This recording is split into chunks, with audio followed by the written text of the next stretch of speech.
Compte rendu de la 67e réunion du Conseil de ministres. Le président de la République, chef de l'État, Félix Antoine Tshisekedi Chilombo. nongeye kubaha ikaze rero aho tugiye kugaruka ku nama y'abaminisitiri ba repubulika iharanira demokarasi ya kongo, aho yayobowe na perezida w'icyo gihugu, perezida Felix Antoine Tshisekedi Chilombo, aho yagarutse ku bintu bitandukanye cyangwa ku ngingo zitandukanye ziri umutekano w'uburasirazuba bwa repubulika iharanira demokarasi ya kongo, ndetse n'itegeko rikomeye yatanze ku kibuga cy'indege cya Goma. Byagenze bite rero? Reka tubagezeho uko iyi nama yagenze by'umwihariko. Ntabwo turi bagezeho iyi nama yose ibyavugiwemo, kuko ni itangazo rifite iminota irenga 40 ivuga ibijyanye n'ubukungu bwa Repubulika ya Demokarasi ya Kongo, ibijyanye n'ubuhinzi n'ubworozi n'ibindi. Tugiye kwigarukira ku bijyanye n'umutekano mu burasirazuba bwa Repubulika iharanira demokarasi ya Kongo. Ariko turahera ku ngingo ya mbere perezida Fashi Beto yavuze, akaba ari ingingo yo gushimira intwari z'igihugu Leopard, akaba ari ikipe y'igihugu ya Repubulika iharanira demokarasi ya Kongo. Mbere yo gutanga ubutumwa bwe, perezida wa Repubulika yashimiye byimazeyo ikipe y'igihugu Leopard ku nsinzi y'ejo ubundi hashize yabereye muri Maroc, aho batsinze Cameroon.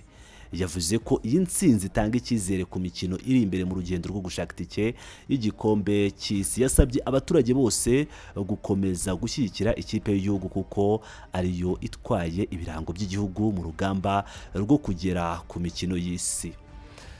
Ubutumwa bwa perezida by'umwihariko akaba yagarutse ku biganiro by'ipari ku mahoro mu karere k'ibiyaga bigari. Le président de la République est revenu sur sa participation à la conférence de soutien à la paix et à la prospérité dans la région de Grand Lac tenue le 30 octobre 2025 à Paris. Perezida yagarutse ku ruhare yagize mu nama yo gushyigikira amahoro n'iterambere mu karere k'ibiyaga bigari yabereye Paris kuwa 30 Ukwakira 2025. Iyi nama yagarukaga ku gushyira ikibazo cy'umutekano muke mu burasirazuba bwa Kongo ku murongo w'ibyihutirwa by'amahanga, gushaka inkunga yo gufasha abaturage bahanganye n'ibibazo byihutirwa by'ubutabazi. Perezida yavuze ko kubera umurava n'ubushake bwa delegasiyo ya Kongo, abaterankunga batangaje ko bazafasha Kongo ingengo y'imari ingana na miliyari 1.5 z'amayero yagenewe cyane cyane abaturage bo mu majyaruguru n'amajyepfo ya Kivu.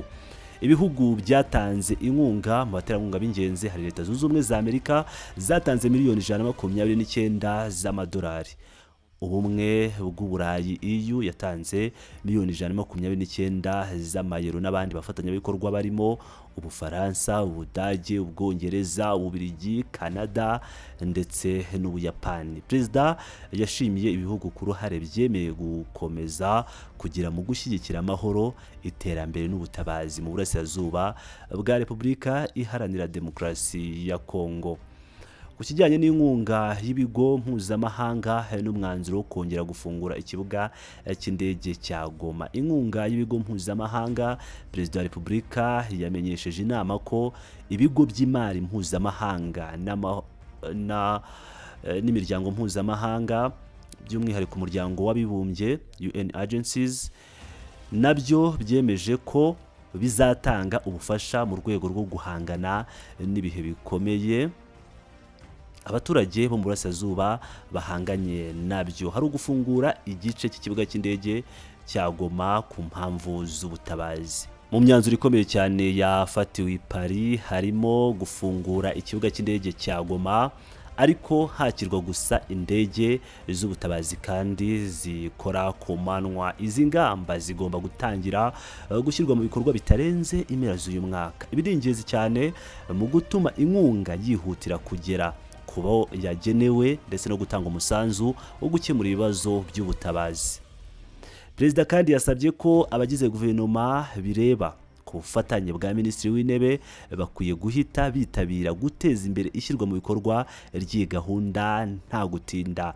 Minisitiri w'Intebe wungirije ushinzwe igenamigambi n'imfashanyo by'umwihariko ku bijyanye n'iterambere asabwa gukurikirana neza imicungire y'inkunga yavuye i Paris, kureba ko zigera ku baturage bagenewe izi nkunga ku buryo bwihutirwa.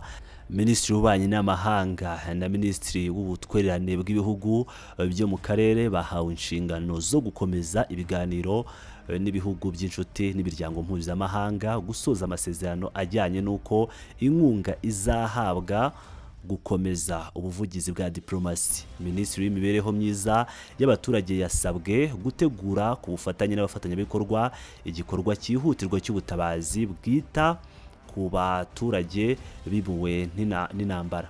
Inshingano ku bijyanye n'umutekano w'ikibuga cy'indege cya Goma.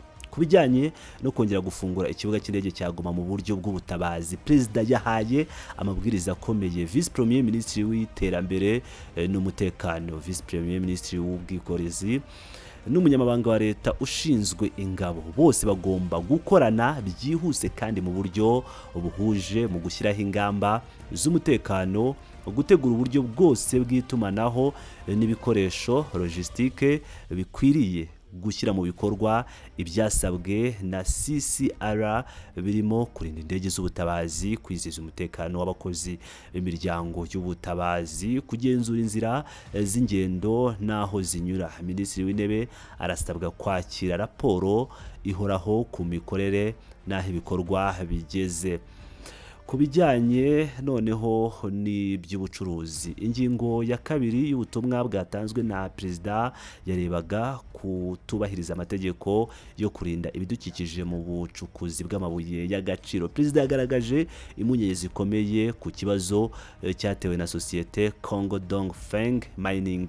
Iyi sosiyete yarenze ku nshingano zayo zo kurengera ibidukikije, ikora ibikorwa byateye amazi yanduye n'umwanda w'uburozi bwinshi mu gace ikoreramo, byabyaye ingaruka zikomeye, harimo kwiyongera kw'ingaruka ku buzima bw'abantu, kwangirika kw'imitungo ndetse no kwangirika kw'ibidukikije birimo kwandura kw'amazi n'ubutaka, kuzimira kw'inyamaswa n'ibimera no gutera uburwayi, harimo no kubangamira imibereho y'abaturage.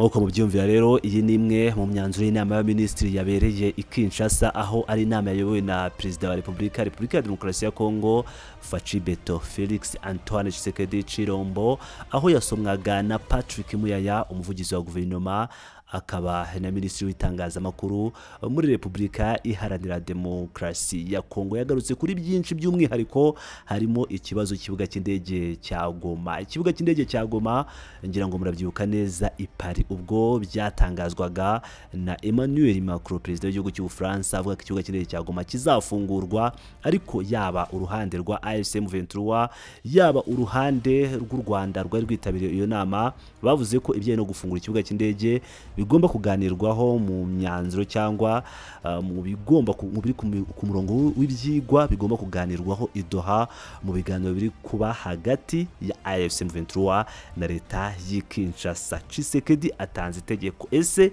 ikibuga cyafashwe ku mirwano, ku ntambara ikomeye cyane yo gufata umujyi wa Goma, kiraza gufungurwa gutyo gusa? Biraza kugenda bite? AFC M23 iraza kubyemera? Turaza kubakurikiranira iby'aya makuru yose, tumenye ibyo AFC M23 iribuze gutangaza kuri itegeko ryatanzwe na Felix Antoine Tshisekedi Chilombo, perezida wa Repubulika Iharanira Demokarasi ya Kongo.